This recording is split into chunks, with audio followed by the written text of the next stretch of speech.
Alright, so here are my Britain's figures. Alien and human mixed.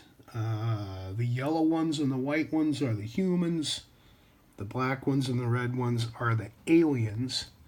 I believe the humans are referred to as Stargards. The aliens as raiders in this configuration, other than these two, which are, I think, mutants.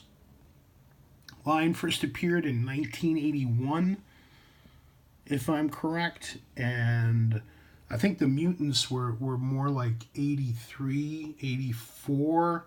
The line evolved as time goes on, and it was actually an early example of what we would now call like a STEM building set. Very modular. You expand upon your collection through like fittings on the different structures and vehicles that would come with it, and I guess you just have the figures dance around on the outside. I don't have any of the vehicles yet. They're almost unheard of in the United States, and everything here pretty much has come from England, except oddly enough the two mutant figures, and I guess the white guys. Those also came from a U.S. vendor. The rest of them were all had to come in from overseas. I dug this out too. This is the base from a U.S. Marine that I had when I was a kid. Figure's long gone, still have the base, and there it says Deetail, Britain's Limited 1971. And these, their markings here, Britain's Limited 1981. And they sort of come in parts, which in the end is I don't know if it was really a good idea, because many of my figures, as you can tell, are missing their figures, which would either strap on or be held in some way, and I need to find a way to recover some. I'm also missing some bases. I guess it's what you would call a jobby lot.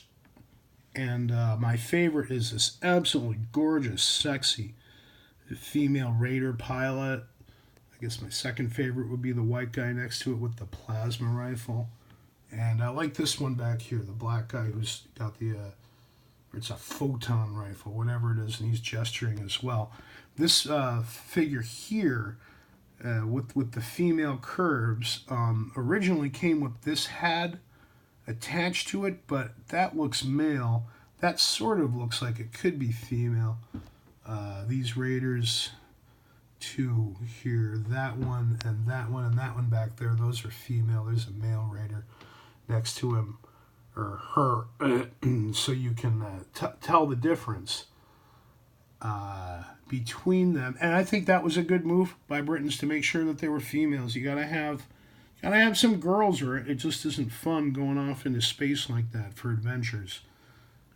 And I want to land some of the white, I guess they're cyborg figures, and I'm not sure how far you're supposed to go with interchanging them. Like, I'm not sure if the raider heads would fit onto that, or I think the white cyborg figures are supposed to be corruptions on the white human figures, where the orange ones are corruptions on the raider figures. There's another seated pilot. I've got three seated pilots. I guess I need to get a vehicle for them.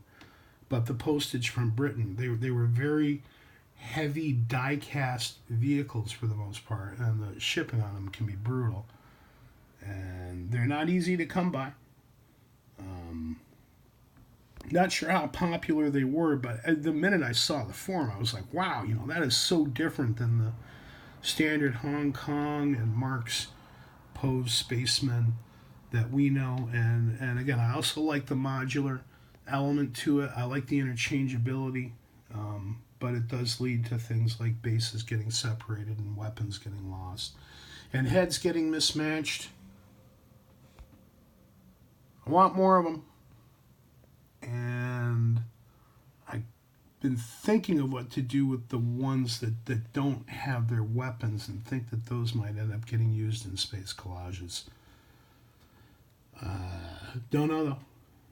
Right now I'm just sort of enjoying looking at them. Haven't done that a whole lot. Yeah, the chicks are awesome. Any space toy line that doesn't include its females, whatever. Dies the death it deserves, I guess. I just wanted to show these up. Awesome stuff. All right.